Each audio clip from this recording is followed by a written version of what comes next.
우리의 같이 인사 나누고 말씀을 나누겠습니다. 우리는 그리스도 안에서 감사를 나누는 교회입니다. 네, 이번 주일에 추석 명절인데 우리 같이 인사하겠습니다. 해피 추석 되세요. 네, 또 메리 추석도 되시길 바랍니다. 지난주 신방을 마치고 경부고속도로 타고 서울에 올라오다 보니까 우리들 교회가 있는데요. 그 예벽에 시선을 끄는 한 문구가 쓰여져 있었습니다. 그 문구는 이러하였습니다. 문제아는 없고 문제의 부모만 있습니다. 이런 문구가 쓰여져 있었습니다. 아마도 서울 올라올 때 보신 분들이 계실 겁니다. 우리들 교회 김양재 목사님은 자녀 교육에 참 관심이 많습니다.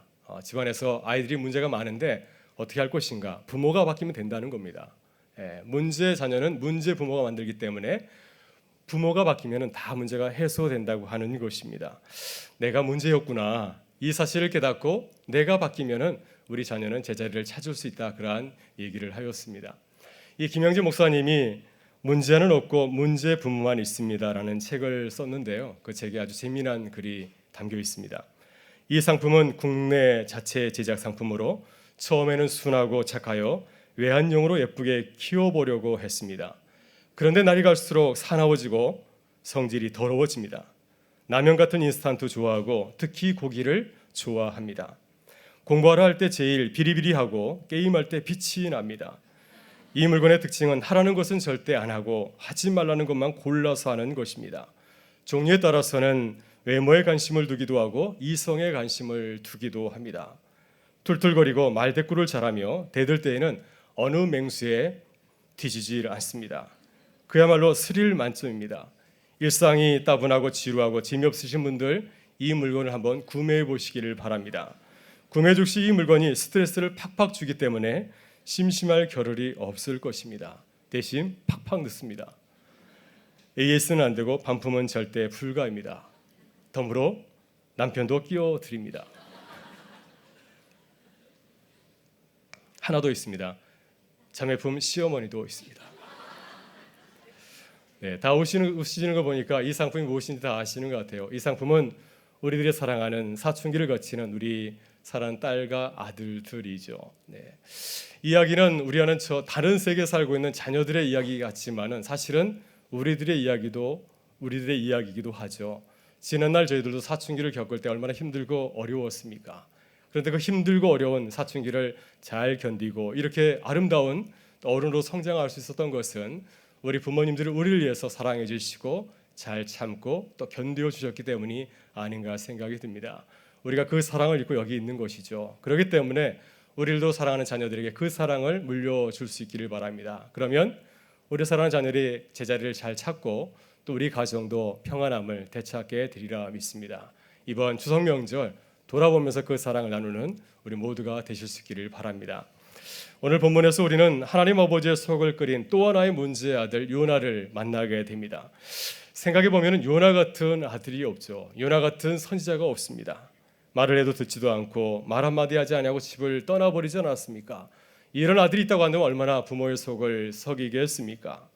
그런데 이런 요나가 다시 거듭나질 않습니까? 그래서 왼수나라 니느웨에 가서 복음을 전하게 됩니다. 이런 근사한 또 하나님의 선지자로 거듭날 수 있었던 것은 그의 뒤에는 아주 좋은 부모가 있었기 때문인 줄 믿습니다. 바로 긍휼과 사랑이 풍부하신 아버지 하나님께서 요나와 함께 하셨기 때문에 그런 근사한 요나가 태어날 수 있었던 것이죠.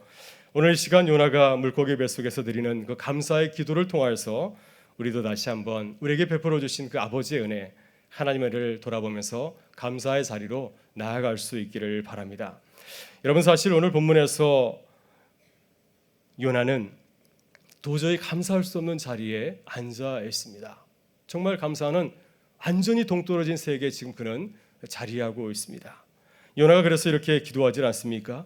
내가 고난으로 말미암아 요 앞에 아뢰게 되었습니다. 그 고난이 없었다고 한다면 주님 앞에 나오지 않았을 터인데 그 고난으로 말미암아서 내가 주님 앞에 서게 되었다고 하는 것입니다. 내가 수월의 뱃속에서 지옥과 같은 고난 가운데서 주님께 기도한다는 것입니다. 주께서 나를 깊은 바닷속에 빠뜨렸으니 내가 주님 앞에 나와서 기도한다고 말합니다. 물이 나를 영혼까지 둘렀고 기품이 나를 에워싸고 바닷풀이 내 머리를 감쌌나이다. 내가 산의 뿌리까지 내려갔으며 땅이 그 빗장으로 나를 오래도록 막고 있습니다. 내 영혼이 내 속에서 지쳐서 이제 죽을 지경에 이르렀습니다. 이런 내용을 가지고서 이제 요나가 하나님께 나오고 있는 것이죠. 요나의 기도를 가만히 들여다보면 어떤 내용입니까? 내가 지금 영혼의 공감을 만났다고 하는 것이죠. 환난에 처해 있다고 하는 것입니다. 여러분, 그런데 어떻게 요나가 이러한 상황 가운데서 주님께 기도하며 또 감사할 수 있을까요? 지금까지 요나는 전혀 감사하지를 못하였습니다. 도망만 다녔습니다. 그러던 요나가 어떻게 갑자기 하루아침에 바뀌어서 이제 주님 앞에 나와서 감사의 기도를 드릴 수 있는 것입니까? 여러분, 우리도 고난 가운데서 불평하지 아니하고 어떻게 주님 앞에 감사의 자리로 나올 수 있겠습니까? 오늘 요나를 통하여서 세 가지의 감사를 나눌 수 있기를 바랍니다. 첫째, 하나님의 은혜와 사랑을 깨달았기에 요나는 감사의 자리에 설 수가 있었습니다. 우리 본문 1절부터 3절의 말씀을 다시 한번 읽어보도록 하겠습니다. 우리 같이 읽겠습니다. 요나가 물고기 뱃속에서 그의 하나님 여호와께 기도하여 이르되 내가 받는 고난으로 말미암아 여호와께 불러 아뢰었더니 주께서 내게 대답하셨고 내가 수월의 뱃속에서 부르짖었더니 주께서 내 음성을 들으셨나이다. 주께서 나를 깊은 소 바다 가운데 던지셨으므로 그 물이 나를 둘렀고 주의 파도와 그 물결이 다 내 위에 넘쳤나이다. 아멘. 요나는 처음 하나님께서 부르셨을 때 기도하지 않았습니다. 1장을 둘러보면은 기도했다는 내용이 한 번도 나오질 않습니다. 왜 기도하지 않았을까요? 하나님의 마음을 헤아릴 수가 없었기 때문이죠. 어떻게 우리 민족을 무자비하게 대하고 큰 수치를 남겨준 니느웨 사람들에게 복음을 전할 수 있겠습니까? 이 묵지막지한 사람들에게 복음을 전하다가 내가 그만 순교를 당하지 않겠습니까? 내가 그들에게 가서 복음을 전한다고 한다면 내 동족이 나를 향하여서 배신자라고 손가락질하지 않겠습니까? 요나는 주님의 부르심을 받았지만은 기도하지 아니하고 도망친 것은 주님의 뜻을 이해할 수 없었기 때문이었습니다. 이렇게 우리도 하나님의 마음을 헤아리지 못할 때, 기도하러 나가지 못할 때가 얼마나 많이 있습니까? 그러나 요나는 하나님을 피해서 도망치다가 생각지 못하였던 고난을 만나게 되었습니다. 그가 가장 안전하다고 생각하였던 다시스로 가는 배를 탔는데 그만 어떤 일이 벌어졌습니까? 전혀 생각하지 않았던 큰 파도와 폭풍을 만나게 되었습니다. 급기야는 뱃사람들에 의해서 바다에 던져지게 되었습니다. 또 어떤 일을 만나게 되었습니까? 기막힌 환난을 당하지 않았습니까? 큰 물고기에게 먹혀서 물고기 뱃속에 들어가게 된 것입니다. 그런데 놀라운 사실은 바로 이 고난의 자리에서 요나가 비로소 하나님께 기도를 드리게 되었다고 하는 사실이죠. 본문 1절과 2절을 보게 되면 요나가 물고기 뱃속에서 드디어 하나님께 이렇게 기도를 하고 있습니다. 내가 받는 고난으로 말미암아 여호와께 불러 아뢰었더니 주께서 내게 대답하였고 내가 수월의 뱃속에서 부르짖었더니 주께서 내 음성을 들으셨나이다. 지금 요나는 내가 지금 어떤 처지에 있다고 얘기를 하고 있습니까? 수월의 뱃속에 있다고 얘기를 하고 있습니다. 히브리어 수월은 지옥을 뜻합니다. 내가 지금 지옥 같은 곳에서 하나님께 기도하게 되었다고 하는 것입니다. 근데 놀라운 사실은 이 지옥 같은 자리에서 내 삶을 돌아다 보니까 하나님의 손길이 이제 깨달아졌다고 하는 것이죠. 지금까지는 내 인생 가운데서 바쁜처럼 전혀 관련 없는 것처럼 보였던 그 모든 것들이 하나로 보이게 되었고 나를 향하신 하나님의 사랑을 깨닫고 발견하게 된 것이었습니다. 돌아보니까 하나님께서 내게 베푸신 은혜가 얼마나 크고 놀라운지 모릅니다. 이 미물 같은 나를 향하신 하나님의 사랑을 보게 된 것이죠. 여러분, 세상에 나같이 하나님의 말씀을 분술종하는 선지자가 어디 있습니까? 만약 하나님이 문제 부모 같은 분이라고 한다면은 하나님께서는 어떻게 하겠습니까? 이 문제 선지자를 가만두지 않았을 겁니다. 그냥 버려버리지 않겠습니까? 근데 주님께서는 그리하지 아니하시고 끝까지 그를 사랑하시고 또 그를 포기하지 아니하였습니다. 그가 다시스행 배를 타고 도망치자 그의 마음을 돌이키려고 기적 같은 사건을 그에게 보내고 있지 않습니까? 큰 바람과 큰 폭풍을 보내시고 또 뱃사람을 통해서 그의 마음을 돌이키시려고 하였습니다. 저는 일장에서 만나는 그 뱃사람들 가운데서 특별히 선장을 보게 되면 그는 보통 사람이 아니라 하나님이 보내신 천사가 아닌가 하는 생각이 듭니다. 왜냐하면 요나가 배 밑바닥에 내려가서 잠에 취해 있을 때 그가 그를 향해서 이렇게 말하지 않습니까? 자는 자여 일어나라. 자는 자여 일어나라. 일어나서 주께 구하라. 그리하면 하나님이 우리를 망하지 않게 하시리라. 그의 말씀은 천사와 다르지 않겠습니까? 그래도 요나가 깨닫지 못하고 고집을 피우자 하나님께서는 어떻게 합니까? 큰 물고기를 보내서 그를 삼키게 하였습니다.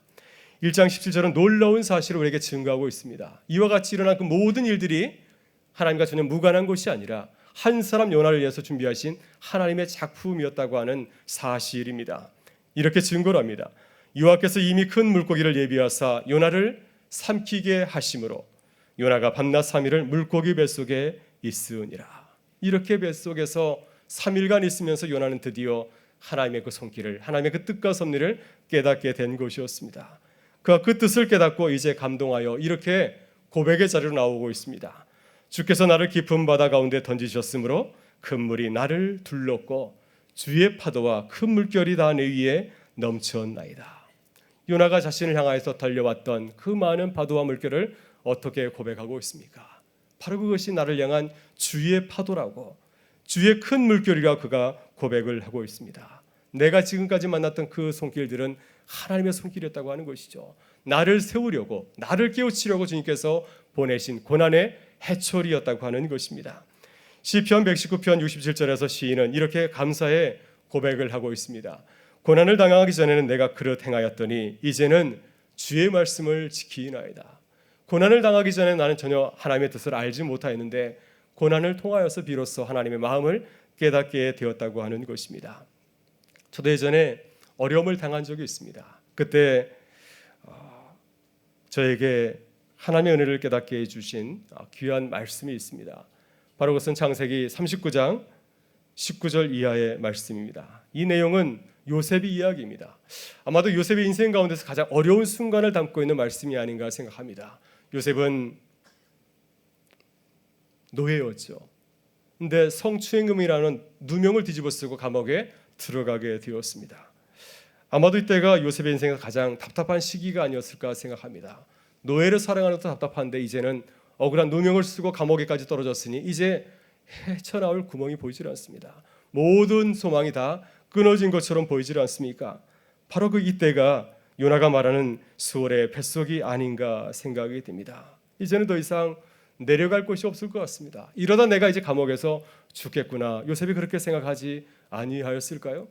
그러나 믿음의 눈으로 바라보게 되면 요셉은 이제 올라가는 일밖에 남질 않았습니다.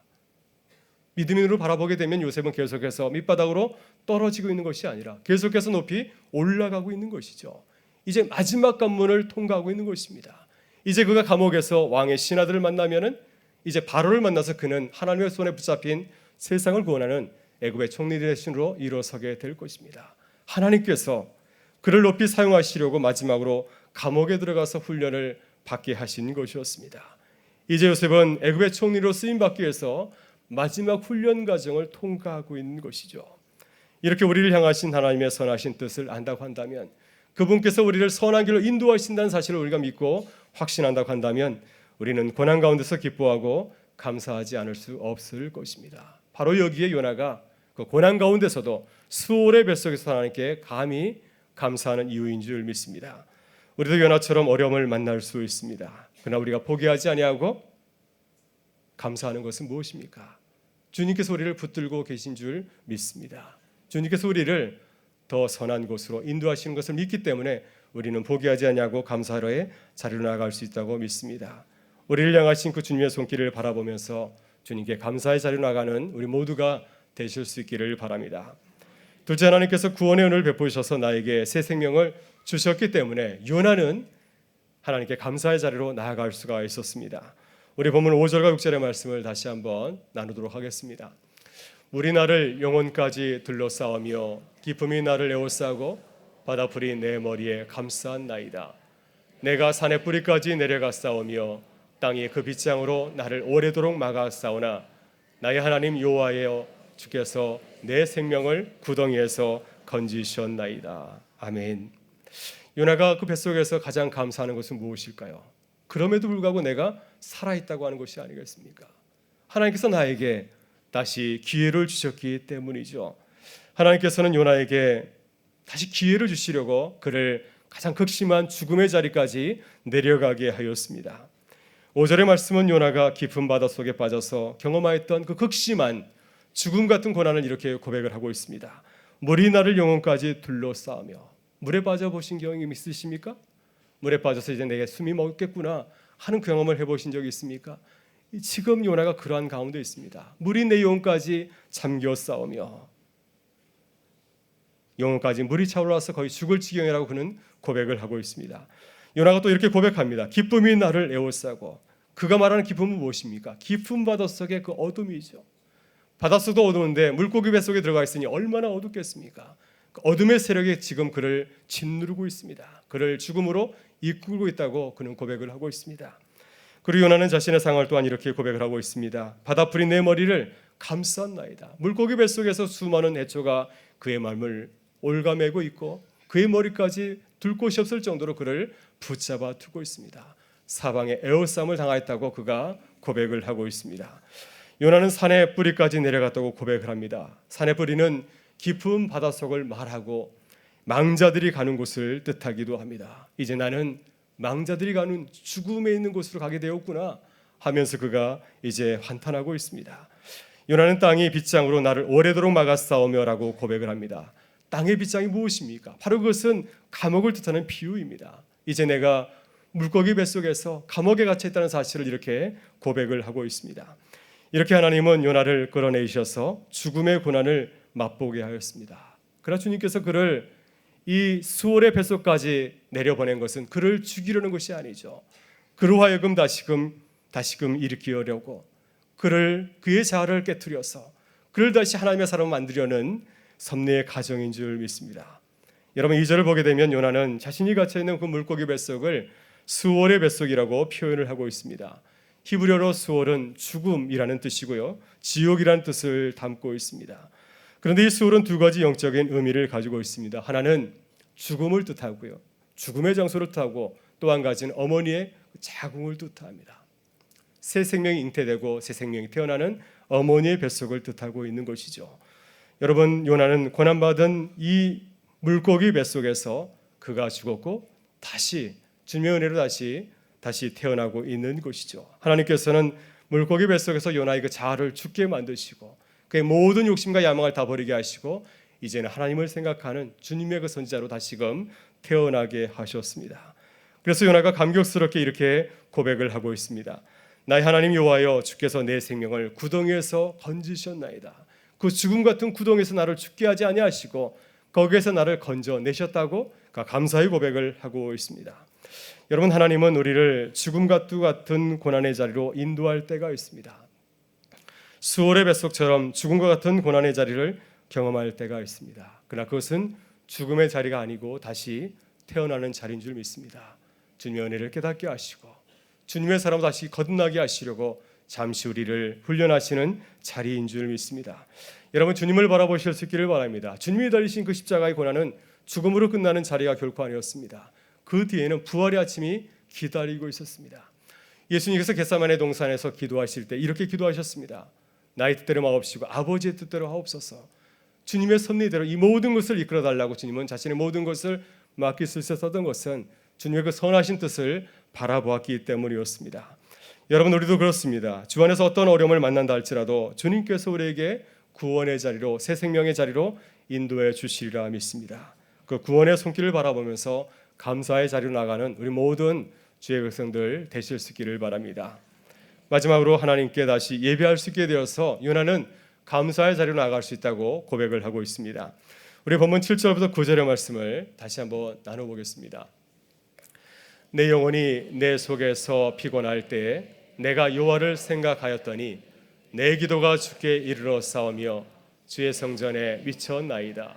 거짓되고 헛된 것을 숭상하는 모든 자는 자기에게 베푸신 은혜를 버려 싸우나 나는 감사하는 목소리로 주께 제사를 드리며 나의 소원을 주께 갚겠나이다. 구원은 여호와께 속한나이다 하니라. 아멘. 여러분 지금 이 기도는 요나가 물고기 뱃속에서 이제 살아난 후에 드리는 기도가 결코 아닙니다. 그는 지금 물고기 뱃속에서 드리고 있습니다. 물고기 뱃속에서 죽어가면서 이 감동적인 기도를 드리고 있는 것이죠. 고난이 그에게 가장 소중한 것이 무엇인지를 깨닫게 하였습니다. 지금까지는 내 생각, 내 경험, 내 지식 이것을 붙들고 살아왔죠. 이것을 놓지 못하였기 때문에 하나님께서 내게 맡기신 그 사명을 감당하지 아니하고 불순종한 것이었습니다. 그러나 이제는 완전히 달라졌습니다. 자신의 모습을 회개하고 이제는 내가 주님을 예비하며 살아가겠다고 그가 고백하고 있습니다. 하나님께서는 요나가 자신의 모습을 회개하고 주님께 기도하며 나아갈 때 다시금 그에게 예비할 수 있는 마음을 허락하여 주었습니다. 지금까지 기도하지 않았는데 그의 마음 가운데 주님을 바라보면서 기도하게 하고 또 예비할 수 있는 그 기쁨을 제게 허락하여 주었습니다. 그래서 이렇게 감격적으로 고백하고 있습니다. 나는 감사하는 목소리로 주께 제사를 드리며 나의 소원을 주께 갚게 했나이다. 구원은 여호와께 속하였나이다. 그는 죽어가면서 마지막으로 주님 앞에 고백의 기도를 드립니다. 하나님, 내가 나의 소원을 드리기를 원합니다. 내게 생명을 주시면 내가 주님께 은혜 받은 자로서 그 빚진 자의 사명을 감당하겠습니다. 내가 이제는 나를 위해 살지 아니하고 내게 은혜 베풀어 주신 주님을 위해서 빚진 자로 살겠다고 그 감격적으로 고백을 하고 있습니다. 여러분, 하나님께서 요나에게 바라시는 것이 무엇일까요? 또 주님께서 우리에게 고난을 통하여서 바라시는 것이 무엇일까요? 바로 이 상한 심령이 아니겠습니까? 하나님께서 우리에게 고난을 주시는 것은 아버지의 마음을 깨닫게 하는 것이죠. 그 마음을 가지고서 이 세상을 살아가게 하시려고 때때로 우리에게 어려움의 자리로 인도하시는 줄 믿습니다. 여러분, 누가복음 15장에 나오는 탕자의 비유를 보게 되면은 집 나간 아들이 밖에 나와서 얼마나 고생을 많이 하였습니까? 이제 그가 고난을 통하여서 아버지의 마음을 깨닫고 이제 아버지를 향하여 나오면서 이렇게 고백을 하고 있습니다. 아버지, 내가 하늘과 아버지께 죄를 지었사오니 지금부터는 아버지의 아들이라 일컬음을 받지 못할 것 같습니다. 나를 품꾼의 하나로 써 주소서. 나를 아들로 보지 마시고 나를 품꾼으로 보시길 바랍니다. 다윗은 자신의 무서운 죄를 깨닫고 통회하면서 이렇게 기도하였습니다. 하나님이여, 내 속에 정한 마음을 창조하시고 내 안에 정직한 영을 새롭게 하여 주옵소서. 하나님께서 구하시는 제사는 상한 심령이라 하나님이여, 상하고 통회하는 마음을 주께서 멸시하지 아니하시리라. 하나님께서 바라시는 것은 바로 이 마음이 아니었을까요? 상한 심령으로 내가 맡긴 그 사명을 감당하게 하는 것이죠. 이 마음을 가지고서 이제 내가 죽어가지만은 마지막으로 이 상한 심령으로 주님 앞에 나와서 기도하며 예비할 때 주님께서 그에게 놀라운 은혜를 부어주셨습니다. 10절의 말씀을 보게 되면 그가 이렇게 말씀하고 있습니다. 주님은 물고기에서 말씀하셔서 요나를 육지에 토하게 하였다고 증거하고 있습니다. 하나님께서 그에게 새 생명을 허락하여 주실 것입니다. 새로운 사명을 시작할 수 있는 다시 한번 은혜를 그에게 허락하여 주었습니다. 오늘 우리도 주님 앞에 이 상한 심령으로 나아갈 수 있기를 바랍니다. 내게 은혜 주신 그 하나님, 우리가 무엇을 가지고 나와서 주님을 기쁘시게 할 수 있겠습니까? 그 상한 심령을 가지고서 아버지의 마음을 느끼며 나아갈 때 주님께서 우리의 삶을 받으시고 우리에게 또 한 번의 놀라운 은혜를 허락하여 주실 줄 믿습니다. 그 은혜가 우리 가운데 함께할 수 있기를 바랍니다. 마지막으로 제 얘기 하나 하고 말씀을 마치고자 합니다. 제가 미국에서 고속도로에서 500불짜리 벌금 폭탄을 맞은 적이 있습니다. 오늘 같은 날이었습니다. 주일 아침에 급히 교회를 가려다가 속도 위반을 단속하는 뉴욕 경찰을 만나서 500불을 내게 되었습니다. 그때 제 아내와 제가 무척 화가 났습니다. 하루아침에 2달치 11조를 내게 됐으니 얼마나 화가 나겠습니까? 아니, 길거리에서 이 귀한 헌금을 하게 되다니 주여 하면서 막 답답한 마음이었습니다. 근데 그 마음이 아이들에게도 전달이 되었습니다. 그러더니 우리 아이들도 막 화내기 시작하더라고요. 나쁜 경찰이라고. 우리보다 빨리 가는 차들이 있었는데 제일 늦게 간 우리 차 잡았다면서 경찰을 욕하기 시작하였습니다. 안 되겠더라고요. 이러다가 아이들 잡겠다 생각이 좀 들었습니다. 그래서 아이들의 마음을 어떻게 다뤄줄 수 있을까 걱정하고 있었는데 아내가 아이들에게 이야기를 들려줬더니 그 이야기를 듣고 아이들이 마음이 가라앉고 또 저희가 감사한 마음을 가지고서 교회로 달려갈 수가 있었습니다. 그때 이런 얘기를 들려줬습니다. 만일 경찰이 우리를 붙잡지 않았다면 아빠가 빨리 운전하고 하다가 큰 사고를 만났을지도 몰라. 하나님께서 저 경찰을 보내셔서 우리를 보호해 주신지도 모르잖아. 그러니 딱지받은 일은 속상하지만은 우리 하나님께 감사하자. 그래서 우리 가족이 감사하는 마음을 가지고서 교회에 간 적이 있습니다. 사랑하는 성도 여러분, 우리 주변을 믿음의 눈을 가지고 한번 돌아보실 수 있기를 바랍니다. 하나님께서 우리에게 많은 감사의 제목들을 주셨습니다. 이렇게 아름다운 가을을 주셨고 추석 명절을 주셨고 또 우리에게 60년을 돌아볼 수 있는 또 기념 행사도 우리에게 허락하여 주었습니다. 감사하는 마음을 가지고 수위를 돌아보면서 우리를 향하신 하나님의 그 놀라우신 은혜와 사랑을 깨닫는 추석 명절이 되실 수 있기를 바랍니다.